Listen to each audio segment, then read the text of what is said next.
What's up, old school homies? Let's talk about will Doug's rock collecting spots die with him? A lot of us rock collectors tried to bother Doug about getting rock collecting spots out of him, and I personally never did.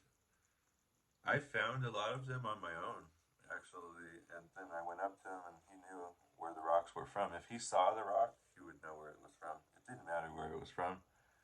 He already had people come in and show him things, and he already knew where everything came from. And he would try to guess, you know. Every time you brought him a rock, he would try to guess where it came from. He was usually right. So I think the first one I found that was also a rock spot of his was in Pomona. I pretty much handled that spot because they cut a fire road in it, and that fire road was pretty productive for a while. I told him about it, and he found some pretty badass shit himself, but he wasn't really rock collecting a lot by that point in time. He found a big ass calcite, like poof. I found another one, like poof. I gave him that one day, and just because I liked that spot and I wanted him to, I gave him everything from that spot. Everything from Pomona, I gave it all to him. It was basically calcite and quartz. I got one right here though.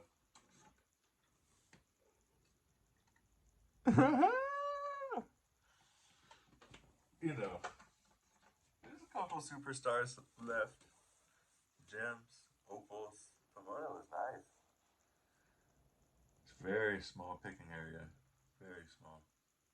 I would I would spend a lot of time just picking at very small areas. And the rains had hit the ground for so many years there, and it's just produced. There was crystals all over the ground. Now they grounded it up with what do you call it? They pretty much augured the land. It's very hard to find anything there now. Let's see, where do I go from there? From there, I found the zebra rhyolite, right? Once I found the zebra rhyolite and showed it to him, he had to know where it came from, and he knew. He knew where that shit came from. I never found it again, which was a bummer because I gave him that piece too. Never found the zebra rhyolite. I mean, I found lower grade pieces, but I mean, I found high grade zebra rhyolite one day, and I gave it all to him. And that spot I picked for about 2, 3 years before I saw the spot. And I liked all the stuff that I found before I saw the spot. One day, fucking Doug pointed at the hill at a fucking purple rock, and he didn't know he was pointing at it. And he said, "The spot's right here." I've been picking that shit for 2 or 3 years now. And it's sad that I never brought him there. But I mean, he knew where it was. He just didn't want to rock collect anymore. He liked selling and making money out of his shop. So it was to the point where you couldn't get him out of there. Like people didn't want him there every single day because they'd get overrun, you know. And we'd be like, "Doug, you need a day off," and I would kind of like take him for these joy rides around,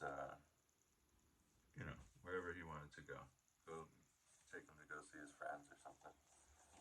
So I did take Doug out, and we did rock click sometimes, but it just wasn't a main focus in his life anymore. So I pretty much handled the purple agate alley myself. I gave him pieces from it. I gave him the one that he pointed at and everything. And he liked that spot. He actually found blue agate nearby. He never would tell me where he found it. He said it was so small of a spot he never could find it again. There was another spot that one of his apprentices kind of leaked to me. And that spot, I didn't pick it hard. I went through 8 or 10 times, but I found like the pinnacle. And then, yeah, I left it alone after I found the pinnacle. That's like how I quit bass fishing after I caught the 10 pounder. You know,